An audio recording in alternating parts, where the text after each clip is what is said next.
If you've been on the hardwood in North Dakota, chances are you've also been in the Hoopster, an annual basketball preview book that's been around for 41 years. 1983-84, there was the very first Hoopster right there. It's a tradition started by Don Hanson, longtime high school basketball coach. He won the tip and held the ball for 3 minutes, all 3 overtimes, until they finally made a bucket to win it. And sports aficionado, who shared his passion for Preps hoops with the entire state through a book filled with stats, projections, and history. Basketball just was always his first love, and the sport in North Dakota is really big. He just had a genuine love for it. Every one of us has just kind of taken that on, and we've all been basketball coaches, every one of us. With Don's health declining, his son Perry took over as editor. A basketball coach and educator himself, sharing the same passion as his dad. I would take it over to him. At that time, he was in a nursing home, and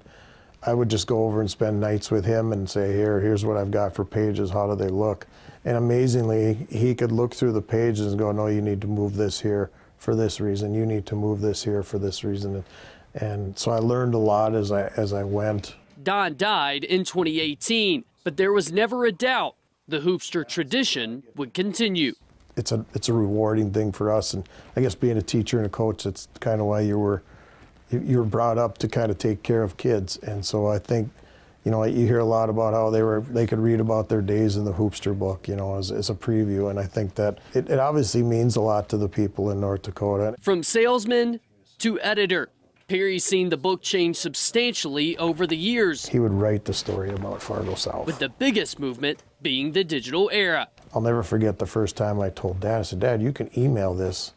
He goes, well, they aren't going to answer. I said, oh, I think they will. And so the book has grown from shelves to computers, but the idea remains the same. I switched it to more of a informational type page. Give local athletes the recognition they deserve and uphold the Hanson Hoopster legacy. I feel pretty comfortable that we've done a fairly good job of keeping up his legacy.